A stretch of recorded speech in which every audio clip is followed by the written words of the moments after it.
Good morning, good afternoon, good evening, everyone, and welcome to Foundational Product Marketing on a $0 budget. My name is Michelle Eisenberg, and I am a program assistant at the NASDAQ Entrepreneurial Center. And for those of you who may not know, the NASDAQ Center is a nonprofit that is building a better path for entrepreneurs worldwide by improving inclusion, access, and knowledge in entrepreneurship. So as you will see in the chat in a moment, the NASDAQ Center provides programs, resources, and exceptional mentorship to entrepreneurs across all races, industries, and geographies. So definitely make sure to check out those links and resources in the chat. And then just a couple of housekeeping items before we get started. First, let us know where you are dialing in from in the chat. And second, we are going to open up for live Q&A at the end of the event. So please make sure to submit your questions for us in the Q&A function at the bottom of your screen throughout the presentation, and we will try our best to get to all of them. Awesome. Texas, New Jersey, Michigan, Illinois, Denver, UK, Arizona, Berkshires. Awesome. Norway. Thank you all for joining us. So wonderful to have you all here from all over the place. And of course, none of what we do could be possible at the center without all of the amazing support from our sponsors, including NASDAQ, Lehigh University, Bank of the West, Airbnb, KPMG, Wilson Sonsini, Woodruff Sawyer, Microsoft Entrepreneurship for Positive Impact, BPM, and HubSpot for Startups. We are humbled by their contributions and hope you are grateful too. And so before we get started, we always like to launch a couple polls to step back and see how everyone is doing today. And we'll use this to guide future development of programming. So this first one is going to ask, how are you feeling? Fearful, anxious, surviving, or optimistic? Give it another moment for everyone to respond. Thank you. Thank you. All right, I'm going to end this poll and share the results. All right, looks like optimism is in the lead. That's always so wonderful to see, but we do have some feelings of fear, anxiety, and surviving. So we will definitely try to address that with some of what we talk about today. All right, I'm going to stop sharing this poll and launch the second poll. What is keeping you up at night? This one tells us a little bit about your current focus as an entrepreneur. Give this one a few moments for everyone to submit a response. Thank you for participating. All right, I'm going to end this poll and share these results. All right. Marketing is in the lead. All right, perfect for our session today. Also got finance up there and surviving. So we will take this into account for our future programs. All right, I'm going to stop sharing this one. And without any further delay, please join me in giving the warmest welcome to our special guest, Anna Daugherty, Director of Product Marketing at Armory. Anna, thank you so much for being here, and I will hand it over to you. So great to be here. Thank you so much, Michelle and Anna. I really appreciate the invite here. I'm really excited to be able to talk to you all today. I see some friendly faces in the chat. Hello, thank you for joining me. I won't disappoint you, I promise. So I'm going to share my screen because I've got a lot of content for us to work through today, and I want to make sure we leave some time for questions at the end, since it seems like a lot of y'all have some marketing questions. So I'm hoping to be able to answer them as best I can. So welcome. This is Foundational Product Marketing on a $0 budget. You may have seen my invite. Ballin' on a budget is what we're going to do today, because I think that there are many product marketing concepts that you can learn and apply no matter what industry, organization, stage of entrepreneurship that you are in. But first, we're going to start with a little overview about what we're going to learn today. So we're going to start with who the heck am I? And I'll introduce myself a little bit more in the next slide. And then we're going to cover what is product marketing. You may have heard marketing a lot in your time, but you may not have heard of product marketing. or you may not be fully aware of the responsibilities of such a role. So we'll cover a little bit about that. And then we'll get into some very foundational work you can do today using some free resources I've created in order to start with foundations of product marketing wherever you're at in your journey. Okay, who the heck am I? I am Anna Daugherty. I'm a certified product marketer. I'm currently the director of product marketing at Armory, armory.io if you're curious. I have about 10 years of tech marketing experience. And about 5 years ago, I parlayed that tech marketing experience into a career in product marketing. I didn't know what it was previously. I sat down and said, what am I getting out of my more generalist marketing career? And I realized I wasn't being very fulfilled. And I needed to reshape my experience into something that made sense. And that's when I realized that product marketing was a field. And so I got a certification, got my first job in product marketing, and I've never looked back. It is a fantastic place to be. I love the work that I do. I love interacting with all kinds of people across many different types of organizations. And as you'll notice, I'm sitting in my office/library/bar/game room because I approach product marketing from a come as you are philosophy. I know that's sort of a privilege to be able to say that, but I believe that anyone has the capability of using product marketing in their own daily lives. So that's what this talk is going to be about. I also want to say it's pretty rad to be able to say I'm an expert in product marketing. If you would have asked me 5 years ago, I would not say I'm an expert in anything. And I had a lot of imposter syndrome. But today, it's pretty awesome to be able to say I'm an expert and I'm talking to all you folks today. And I'm really excited to share this experience with you. So let's get into what is product marketing. Bare bone basics, as Jen Janad likes to say, she's on the call today. Bare bone basics, product marketing is responsible for the positioning, messaging, go-to-market planning, promotion, and adoption of a product, solution, or service. You might say, holy moly, that seems like a lot. That seems like everything. And you're right, because product marketing sits in the center of everything. We sit at the crossroads of product, being able to inform the product team about customer and market insights and intelligence. We sit at the intersection of marketing and sales, where we both inform the marketing strategy and how we can enable sales to better go after their targets. And we sit at the crossroads of customer success, where we take insights from our customers and help make our products better and help inform the market about new things that are coming down the pipe. So you might have said, holy moly, you're responsible for everything. And the truth is, yes, our strategy involves every part of the business. And then you can see the circle surrounding all of us, which is the customer. The customer matters, and how we position ourselves and our products and our services matters across the business and to our customers. So hopefully that lays a little bit of groundwork. I know it's kind of vague to be able to say we do everything, but it really is one of the most strategic parts of the business. It's so strategic. It informs all of our tactics across the business, and it is such an important role. I'm thrilled to be able to talk to you about it today. I will say the Product Marketing Alliance is an incredible resource. You can visit it and check out a ton of thought leadership and helpful resources you can use every day. Go there, highly recommend. So now that we know a little bit about what product marketing is and where it fits, let's talk about some foundations that you can use today and some resources that you can take forward from this call. The first thing I want to talk to you about is narrative design. And you might think, man, that's a little frou-frou. That's a little bit, I don't know if that's going to apply to me. But truly, it is such a useful tool.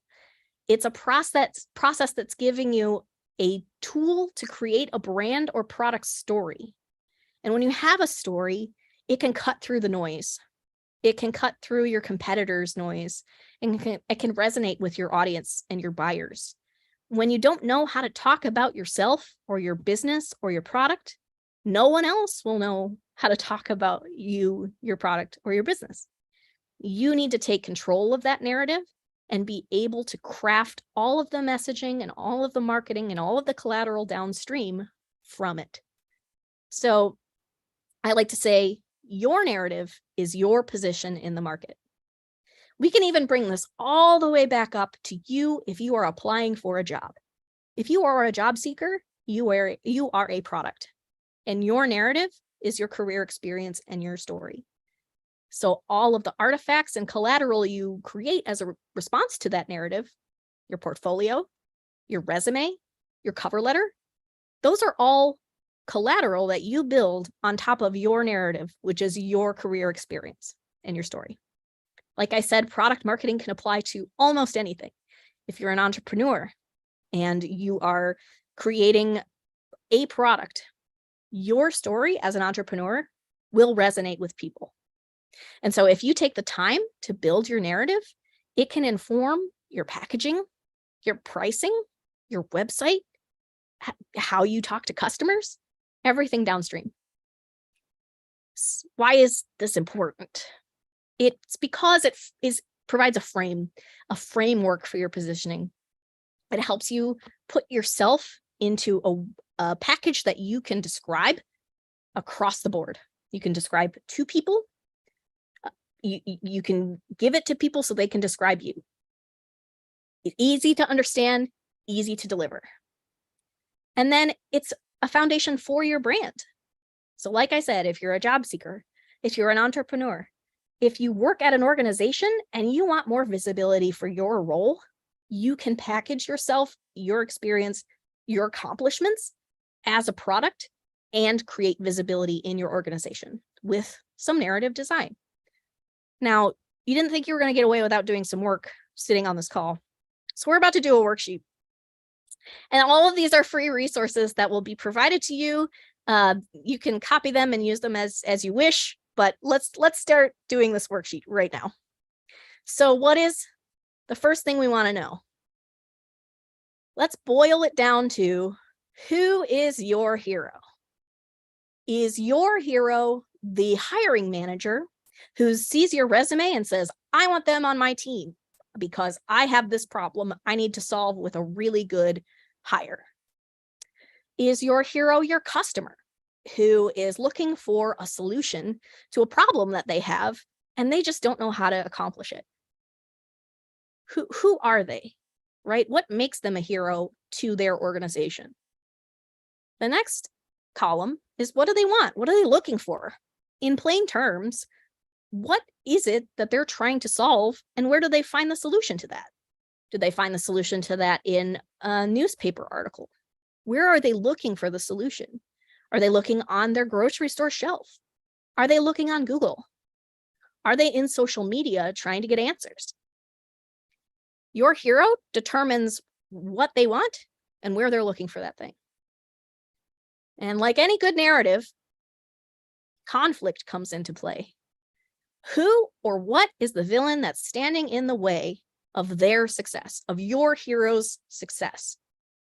It could be a lack of good candidates, right? Maybe they don't have qualified candidates and you perhaps don't fit all the qualifications, but you have to sell yourself. So you have to sell yourself against the villainy of not enough qualifications for the job. To reframe that as a product, the problem might be that none of the other products they've looked at meet their needs. Maybe it's none, they can't find a solution to the product they have or their problem they have. The villain might be they don't have the budget. The villain might be they don't have any money and can't buy anything, can't buy any solutions or services. That's pretty villainous for a lot of people. So you have to be able to tell a story to the hero that resonates, understand and empathize with what they want and what they're looking for and where they're looking for it, and be able to clearly articulate the problems that they're encountering every single day that makes them the hero against the villain they're encountering. So then once you've established all of this, the next thing is about you. So that we want to start with, who are they? What do they want? Right? Your customer comes first, or your hiring manager, or the person buying your product, your user.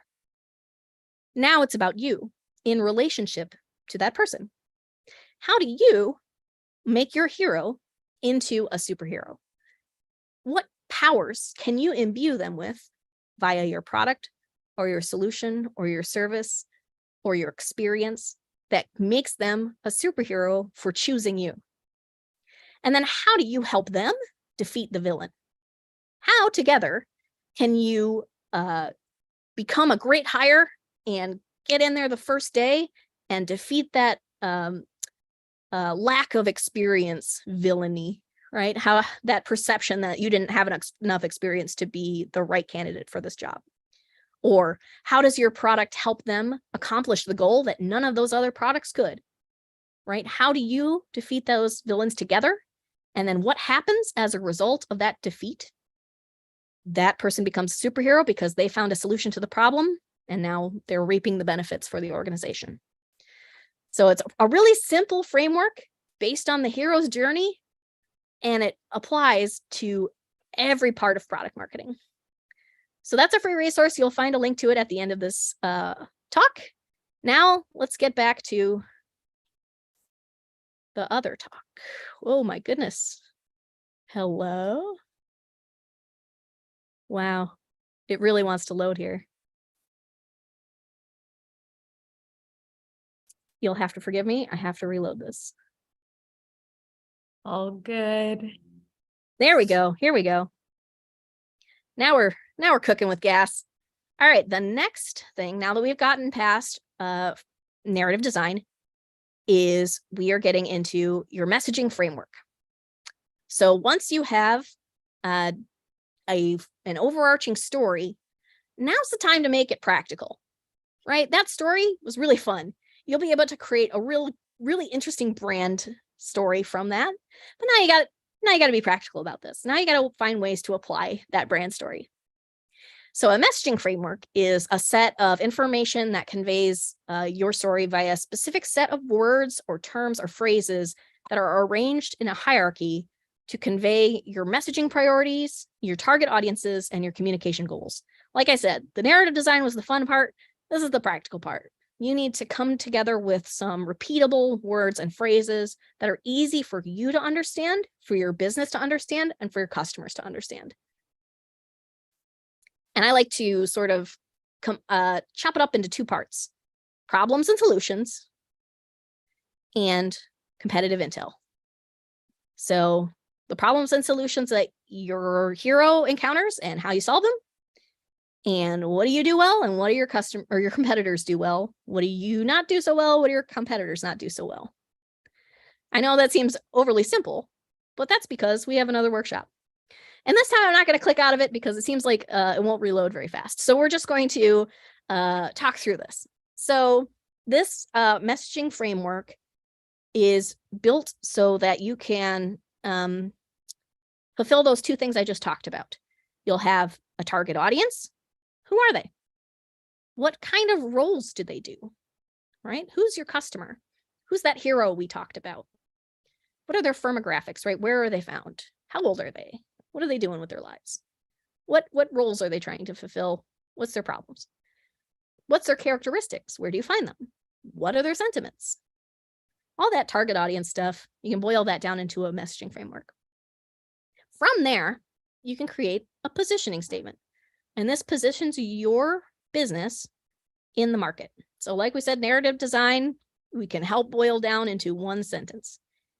For your target customer, who needs your company or offering is a product that provides a key benefit, unlike a competing alternative, and then you state your primary differentiators.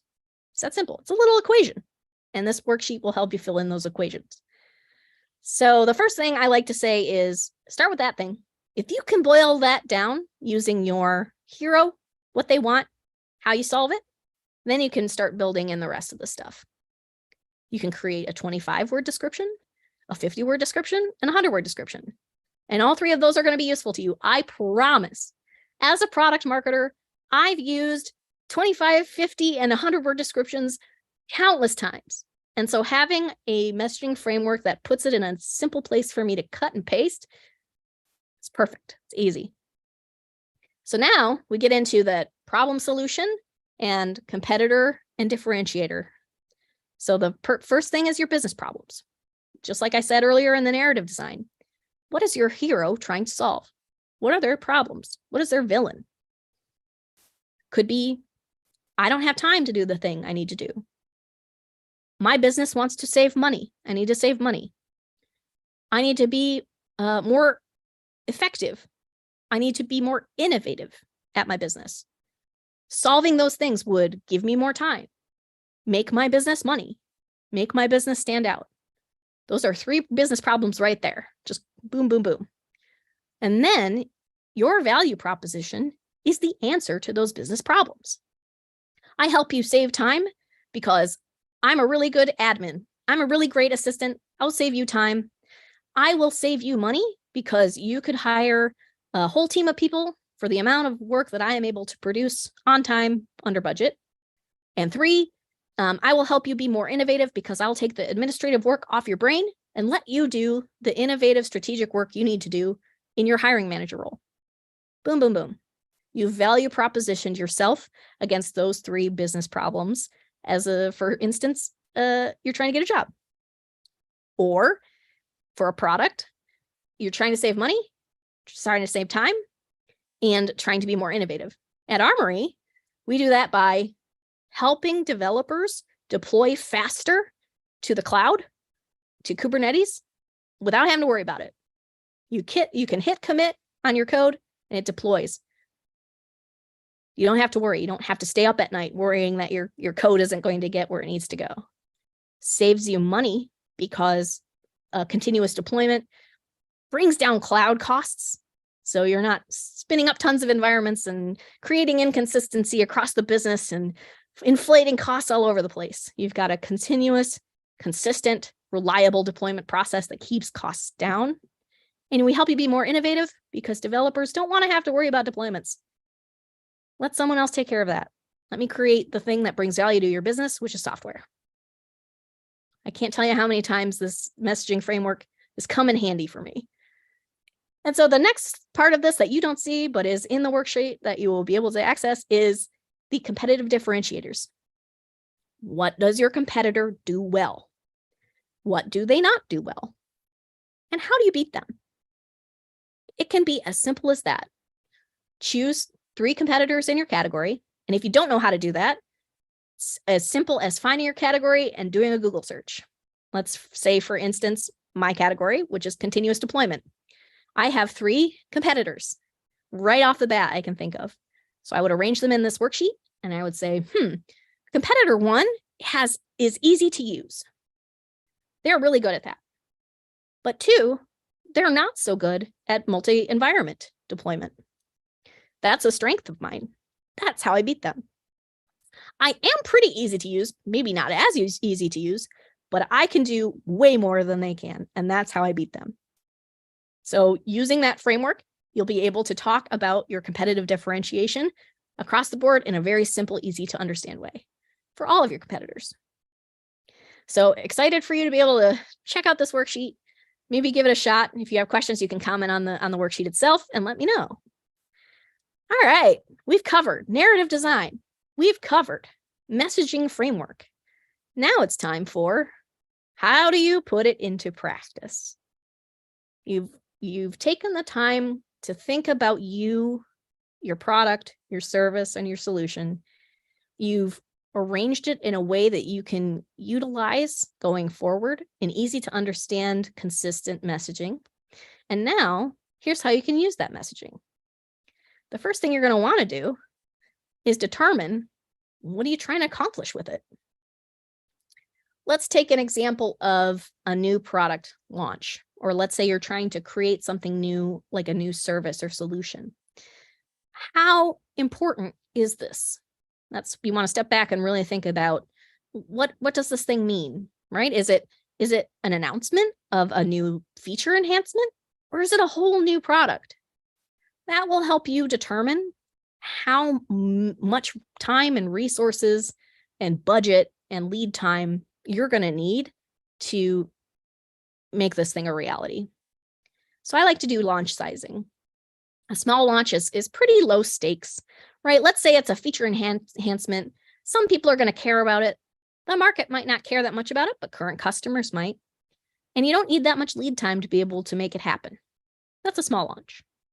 A medium launch is something that's a little bit more impactful. Maybe it's more impactful to the organization, maybe more impactful to the market, to your customers. Whatever impact it's going to make, it requires a little bit more time and thought and effort and tactics. So maybe need a month to do it. These are all examples, for instance. And then for a large launch, dang, you need to make a big splash. So you need to do the full enchilada, and that means you're going to need time and you're going to need attention and budget if you have it. Again, this is balling on a budget, so all these things can be accomplished for free. It just, your time is money too, right? So it's just a matter of time of focus and time and money. So then once you've determined your launch sizing and how much time you need, here are some examples of tactics that you can utilize that require your narrative design and your messaging framework. So a small launch plan, right? Maybe a feature or enhancement launch, something small and manageable. You would need a launch plan, which is basically what we're looking at right now, right? A messaging framework that positions that feature or enhancement. I gave you that template. A blog post. So what you would do is you'd wrap your narrative design, your brand around the feature. How does it fit in with your product? How does it fit in with your brand? How does it make your hero a superhero? Include it in a newsletter. Post about it on social media. All of these things, potentially free, very easy to accomplish once you've got the design and the messaging down. Now let's say you need to take it a step further. Maybe it's a medium launch. Maybe it's something with a little bit more market impact. Now you might consider more competitive intelligence, right? Being able to see, does this already exist in the market? Is someone else doing this really well? Or am I going to be the first? How am I going to be able to talk about it against my competitors? Maybe it requires placement on a website, right? Maybe in a packaging pricing page. Maybe it requires its own landing page. Depends how big it is, how much people want it. Then the blog post, the video, all of these things are wrapped in your narrative and brand design. Maybe a dedicated email to the select target of people who really would become superheroes from this thing. Newsletter, social media, maybe paid ads. Maybe this is, you've done your competitive intel, you've done your messaging. Now you know, oh man, this thing really doesn't exist in the market. Maybe I can send some traffic to it via paid ads. Again, this stuff doesn't have to be expensive. You just have to put some thought and timing into it. Now let's say it's the big enchilada. It's the big launch. It's a new thing that doesn't exist. You're launching it for the first time. That takes some time and some thought. That's a whole list of stuff you could consider to do a large launch with. And again, your narrative design and your messaging framework can help make all of these things feel consistent, coherent, and part of an overarching brand. All right. So what we've covered a narrative design, why it matters. It's to help you craft a story about you, your product, or your solution. We've talked about how you can take that narrative design and put it into practice via a messaging framework that describes your heroes' problems and solutions, how you help them with those solutions, and against your competitors. And then we've talked about how to take narrative design and messaging framework and place it into tactical things that can help you get the word out about your product or service for free, or for a little budget, or for a lot of budget, depending on how many resources you have. So now it's time for questions. I think you're going to help me with some questions, right? Yeah, awesome. Thank you so much, Anna. That was incredible. Such a great overview. So many helpful resources. And I honestly, the interaction is always so fun. So I'm excited to hear what the audience has to say based on those activities that we kind of went through. Absolutely. All right, so let's start off. We have some live Q&A coming in. If you have a question, please make sure to submit it in the Q&A function at the bottom of the screen. We'll continue looking through it for the rest of the session. All right, so I think before we jump into kind of like the content and like some of the insights you shared. We have a few questions actually about like your personal business journey, kind of like what's inspired you to like enter into product marketing, and like this, like a little bit of information about like the kind of certification that you got. So could you maybe talk a little bit about those things? Yeah, I'd love to. So like I said, 5 years ago, I didn't know what product marketing was, and I knew I wanted to make a career change, but I didn't know how to position myself to stand out as a marketer. I'd had a lot of tech marketing experience, but I was clueless about that next step for me. I wasn't feeling fulfilled. And so I took a little bit of time and narrowed down my aptitudes. What was I good at? I was good at communication. Okay. I was good at being able to distill the values from pretty technical topics. That's a pretty valuable skill. Yeah. And that led me to product marketing. Oh, okay. This is an actual field, right? That I can study and that I can position myself in. Right. So then I took my aptitudes and I aligned it with the job market. How in demand is product marketing? And I'll tell you, it is so in demand. This is a valuable skill, a valuable piece of the organization. I showed you where we fit. We're in the middle of it all. Yeah. So being able to align my aptitude with the market demand showed me a path forward. So I knew what my skills gaps were. Now I know what product marketing is. I need some way to prove that I am a product marketer. That's when I got a certification. I got my certification from the 280 group, which is the Association for International Product Marketing and Management. I thought it was a pretty good course. It was quite practical, but I would recommend the Product Marketing Alliance. They have an excellent series of courses and a certification, as well as a bunch of free resources. So if anybody's interested in pursuing product marketing, I would recommend them. Awesome. Yeah, I think we shared that link in the chat, so definitely check that out. And awesome. That's just like so helpful in terms of just like people thinking about like kind of asking themselves questions about like, okay, what do I like? What do I not like? What am I good at? What am I not good at? What are the things that like kind of make me stand out, and using that as a way to like guide those career paths for yourself. So that's super helpful. All right. So into the actual incredible insights that you shared. So, couple questions kind of like around the specific like frameworks that you shared.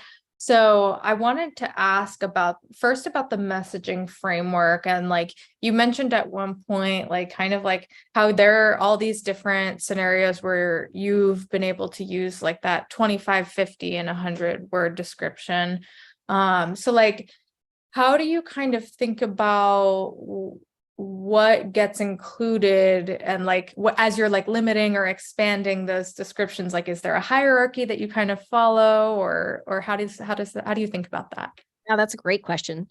So the very that positioning statement is the least amount of words you can use to describe who it is, what it's for, who it's for, what it does, right? Like that's the positioning statement. Very, very few amount of words. That doesn't include your brand voice, your narrative design, right? Yeah. Any of those other things we talked about. And that's where the descriptions come in. That gives you an opportunity to use some of those words that are relevant and resonate with your audience in different ways. So for instance, the 25-word description, I use that for about me, right? I don't need a lot of words to describe myself. Sure. Great. Yeah. I don't need a lot of words to describe Armory. We're the continuous deployment solution for developers at any size and any scale. Great. Okay, perfect. Now, if I wanted to take a little bit more time, the 50-word could help me describe what is size and scale for developers. What problems do they have? Armory is the continuous deployment solution for developers at any size and any scale who need more time, more resources, and more innovation. Right? So that's a few more words. Right. Still not 50, but quite a few more words. Yeah. And then 100 is where you want to get into how are you different than your competitors? How do you stand out in the market? How do you make your developers superior? So that's how I think about it. It's like a building framework that allows you to bring more of that narrative design into the picture. Yeah, no, I think that's super helpful just in kind of helping people think about like what do I kind of want to include? Like what are scenarios where I would potentially be like using these different like length descriptions. So that's super helpful. Um, and kind of looking at the strategies that you were talking about later on, and kind of like thinking about your launch size and your launch plan, like what are some questions that founders can ask themselves to kind of help them determine the appropriate launch plan and lead time for what they envision for themselves? The first question you should ask is, what can I accomplish realistically? Mhm. So even if you want to make a big splash and you want a large launch, you can position it that way. You could say, I have aspirations of a large launch, Mhm. but I have a small launch budget, Mhm. or I have the resources to do a small launch. Right. That I would say is the first question you ask. What am I able to realistically accomplish? Mhm. Am I trying to accomplish, and what can I accomplish? Yeah. And then if your answer is, I have myself and I have maybe a small budget, right? Or I have myself and I have a content partner I can partner with, then you can start to explore these different stages. Mhm. You really got to figure out the resourcing, because that'll help you determine if you're balling on a small budget or balling on a large budget. Right. Yeah. No, that's definitely like important that like that's an emphasis. And then just a clarifying question that somebody had about these kind of lead times that you have as like guidance. Does this include like before, during, future, or is this prior to the launch, or is it after to the launch? This for me, so these are examples, but for me, Okay. how I use these is lead time before a launch. Okay. Lead time to a launch. And 1 to 2 weeks at Armory, we work in sprints. 2 Mhm. weeks are a sprint. And so typically, if you're going to release a feature or enhancement during a sprint, it's a pretty small Mhm. launch, unless it's something bigger that requires Right. more time and effort and thought. Mhm. So I need engineering and I need products, and I need to get together in a room with them and say, what are we trying to figure out with this particular release? Mhm. And can you give me 2 weeks to be able to get it to market? Right. So then a month or a quarter, Mhm. that's when we start really thinking about the impact of that thing we're trying to put out in the market. I Yeah. need more time to be able to get a landing page up. I need more time to get an email program together. So definitely think about how much time you have in addition to the resources you have to get things done. Awesome. Yeah, that's definitely really helpful. Um, And and double it. If you think oh, okay. I and love double it. it. If you think you got it, Yeah, you got yeah. Better safe than sorry. Yeah.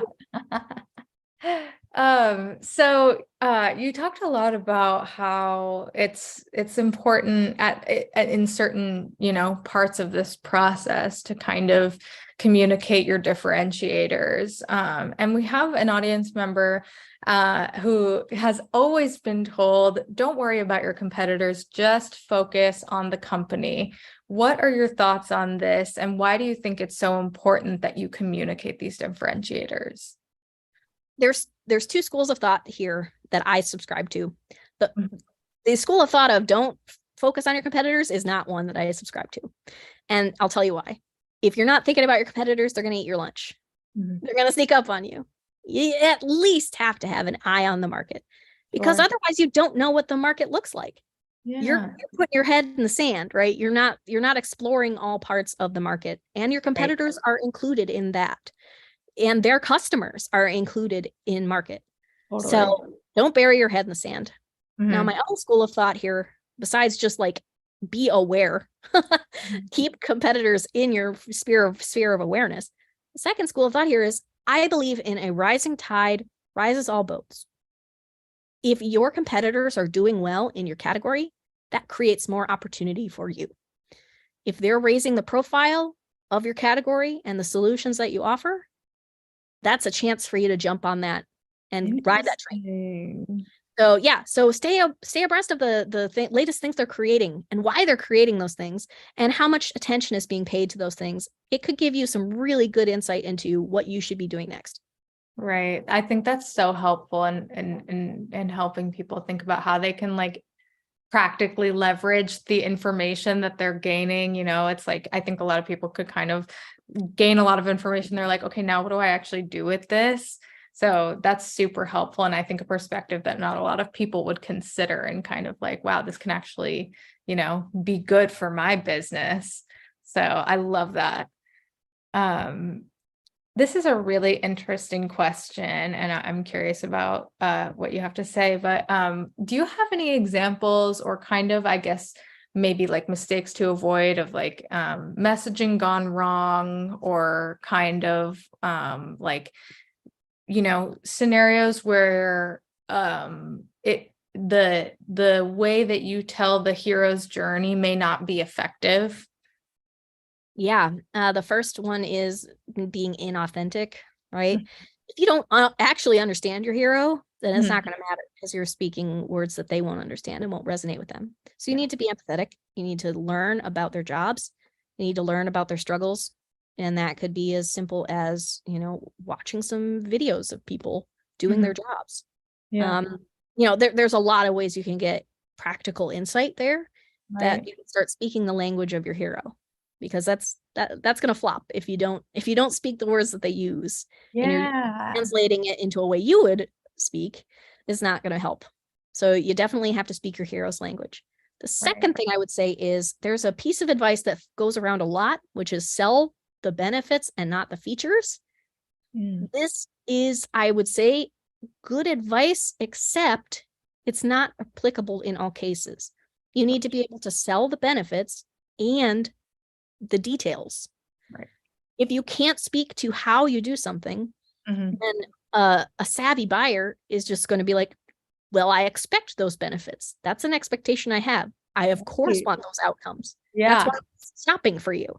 How do you do it? And why is this detail better than your competitor? Or how do you do it in a new way? Right? You have to be able to clearly and coherently describe those details. So I would say messaging that is too 10,000 foot instead of practical and detailed can often fail as well. Okay. That's really helpful. Thank you.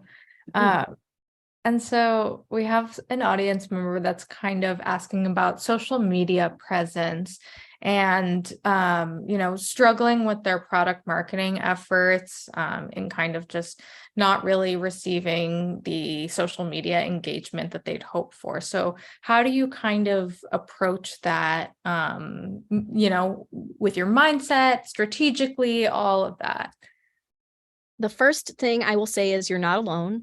That is by design. Social media is becoming so fractured, and the way that they make money is less by advertising and more, advertising and using user data, and more by your direct ad dollars going to boosting your posts. So that is designed so that you feel like you're not getting enough visibility, so that you got FOMO. You're like, man, my posts aren't reaching enough people. Maybe I'll put some ad dollars behind it. That's on purpose. So remember that. And remember that now social media is an advertising channel more than it has ever been. So think about that. Think about, maybe don't fracture too much of your time across different social channels. Maybe focus on one that your hero hangs out in. Is your hero on Reddit? Is your hero in Discord or Slack? Think about places where your hero will be and focus more of your time there, versus trying to cover a lot of places and getting no engagement. Right. That's really interesting, because I think a lot of entrepreneurs will be like, oh, I have to be on social media. And like, that may be completely separate from, okay, like I can be where my customer is. Maybe they're on, a platform that wouldn't, like, isn't that first come to mind, Facebook, Instagram, whatever it may be, my customer may be elsewhere. So that's just important for everyone to There's a difference between brand presence and engagement, right? You can have a brand presence in all those places and really just do bare minimum there. That's, perfectly fine. And it's still, all those first to mind places can have your brand. But that putting your effort and engagement and time and, working toward really building a community, you want to be where the hero is, for sure. Yeah, love it. So we kind of just began to touch on this a moment ago, but we have an audience member who's curious about like kind of like how you integrate that authenticity into your messaging, and like how exactly specifically you kind of create that like emotional connection like between the person that you care about, that you're trying to solve this problem for, and the solution that you've created. So the personal example of this is I'm not a developer, and I never have been. I'm a tech marketer. I've been around developers a long time. I can now speak their language a little bit, but Yeah. I only know SQL, HTML, CSS. Like I know like those kind of programming languages, but I don't Sure. know Python or those other ones. So Yeah. I have a built-in audience that I can run my ideas by, and those are engineers. Right. I Okay. work with engineers every single day. I work with developers every single day. Right. And they are willing to give you feedback. You just have to ask for it. And so if you are in a position where you don't have that sort of personal access to that group of people, start getting into those communities like we talked about and observing the language that they're using. Read articles that are directed at those people, start to internalize the language, and then you will find either you're becoming more authentic or you need to do some testing between the different types of language so that you can find things that actually resonate. Yeah, how you learn a language is immersion, right? Language Right. immersion. Same thing for Totally. product marketing. Awesome. Yeah, that's super helpful. And you did mention that before, kind of like really getting to know the voice of your audience and how important that is. So just love that emphasis. So I know you are a product marketing expert, but I have to ask, just because we have somebody asking about service businesses, have you found, if at all, that there's a big difference between marketing a service versus a product? I think a service is a product. Okay. I think I call them solutions. So Sure. a solution is a combination of people plus process plus technology is Mhm. a solution to a problem. Yeah. And a product can be a course. It can be a Ah, service. So yeah, there are nuances, but I sure. still think of this as being appropriate for a service. You still need to be able to communicate your expertise to be Mhm. able to provide that service. You need to still be able to communicate how your service helps your hero, how it Mhm. solves their problems, right? All of that is still applicable. So Yeah. definitely it applies. Oh, love it. Okay. That's honestly so great, because I think that would help a lot of people in terms of like their learning around like, oh, like, they don't have to limit themselves to like service, that type of language. They can be like, oh, there's this knowledge around product marketing, and like it actually does apply to my business, even though maybe I thought it was just a service before, it's also a product. So that's super helpful. Gosh, people are shopping for services every single day, right? Right. So yeah, it's in demand, makes it a product. Yeah. So kind of jumping back to competitors for a moment, we had somebody asking specifically about conquest campaigns, and kind of like, maybe you could like explain what that is for somebody who doesn't know it, or I can, and kind of like, what are your thoughts on doing this? Is it recommended? How have you seen businesses like be successful with this strategy in messaging or not? Great question. I am a little bit torn because I hate the word conquest. I think Sure. that, yeah, it's a little aggressive, right? And I'm of the rising tide, all boats philosophy, right? So Right. I like to say keep it classy, right? If you're aware of the market and you're aware of your competitors and you're aware of their customers, Mhm. your best bet is being able to get in front of the customers with your strengths. Mhm. Keep it classy. You don't have to be combative with that other, Sure. but you can definitely position yourself against them. That's Mhm. what that whole messaging framework about how you beat them is Right. about, is being able to clearly and articulately be able to say, I beat them in these ways. Come check it out. Come check out why I beat them. Right. Yeah. That to me is an easy conquest campaign that isn't so aggressive. It's inviting and, is factual if you can back it up with the proof that I've asked you to back it up with in the messaging framework. It's less about they do this wrong and more I do this better. Here are their strengths, here are mine, right? Definitely position yourselves against them in a classy way.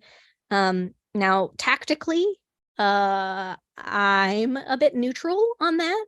Okay. I think as long as you're approaching it from a place of ethics, there are ways to do conquesting campaigns via Google paid ads, email marketing. That is, again, retaining your brand and making sure you're being ethical without damaging yourself in the market. So yeah, I'm a bit neutral. Rising tides, don't be totally. No, yeah. That's like super helpful advice though. And like it gives people a lot to think about, which is great. So awesome. And so kind of jumping back to what we have here on the screen for a moment. Somebody is asking kind of, like, how do I know if what I have to offer is worthy of that large launch? Like, is it unique enough? Is it new enough? Is it disruptive enough? Like, how do you kind of determine that? That's where the launch planning, messaging framework, competitive intelligence, those top 3 things are going to come in the most handy, because you will have done your prep work to be able to to answer those questions. How am I helping somebody in a way that's never been done before? How are competitors doing this or not doing this? You can answer those questions in advance. And when you answer those questions, it will determine whether you do a small or medium launch for it. You might say the answers to those questions might be, it isn't, or it doesn't. It's still important for you as a business. Yeah. Just because it's not the biggest thing in the world doesn't mean it's not important to your customers or what they're looking for. So again, my advice is always be practical, always be pragmatic, or always assess. Just because you think it's the biggest thing in the world, maybe it won't be. And don't underestimate yourself either. Really do the prep work to be able to tell and answer those questions in advance. Totally. That's awesome. Yeah. There's a really, really interesting question that we have here that I wanted to touch on. And we did talk a little bit about this with our conversation about authenticity, but I thought this was just a really interesting example of how this person mentioned how, luxury brands can often be valued due to like the status they provide to a customer, like as like the primary value. So if as a founder kind of leading a luxury brand, how might they go about, communicating the emotional connection that they like? How do they kind of understand the deeper value that their consumer might be getting from that product beyond what's obvious as status? Yeah. Again, I think it comes all the way back to your narrative as your position. And those luxury brands, all they have is narrative. Sure. They're like their own lore is the thing that sells them. So if you've got a really strong narrative positioning, your luxury brand is better off for it. Obviously, you want to have a good product, right? Let's consider that table stakes. If you have a crap product and you're trying to launch a luxury brand, right? Totally. That's not gonna have longevity. Yeah. But your narrative is your position. So those top level values of luxury are what? Fear of missing out, cool factor. I am the best at what I do, and I can now show that I'm the best at what I can do because I have the top shelf thing. Right? There are ways to describe those. Yeah. Just like, this is the brand I'm using. Yeah, totally. No, those are really great examples. And I think it's going to give a lot of people a lot to think about. I think we have time for one more question. And I think this is a good one. I want to ask kind of about how you would go about like this, like these are really great for like an individual founder to think about. But I quickly want to touch on like how would you kind of go about distributing responsibility to a team for, you know, those who are leading a larger company maybe, and not only distributing responsibility, but supporting your team in what they need. I'm a firm believer in aptitude is going to have the best results. Mm. So somebody who's good at something and wants to take it on is going to be hungry to provide the best results for you. If somebody's okay at something and doesn't really want to do it, you're going to know. Yeah. And you as a founder might need to like figure out a different alternative, but somebody might be really, really good at crafting that narrative. And it might not be you. So you can delegate. Somebody might be really good at running some paid ads, right? It's about not having an ego. It's about figuring out who on your team wants and is able and can do the work well. Right. The thing that's going to have the most success is being able to lay it out in front of your team, like this, for instance, and say, let's divvy up this work. Right? Who's good at this? Who wants to do this? Let's figure this out together. As a product marketer, we're so in the weeds all the time and doing a lot of different things. Yeah. Often we have to work together and delegate tasks to one another and be like, man, I know you're doing a lot of stuff here, but can you help me? You gotta ask, and you have to know who's good at what, and you have to help them advocate for themselves to do the thing they want to do, because you're gonna have better results. I don't know. We don't work that flat, but it is helpful for a team. No, that's super helpful, and it kind of just emphasizes like that open communication among team members and fostering that culture, which I think is so important in general. And even if you don't have people on the team who have aptitude, consider, if it's a large launch, for instance, and you have some budget, outsourcing. Yeah. That's going to talk about services. That's going to give you your superpower, right? As a product marketing team, you can't do it all.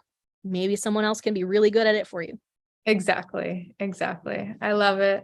All right, we are about to be out of time, but if you had one key takeaway that you wanted to leave with the audience, a piece of personal wisdom, something from these insights, what would that be?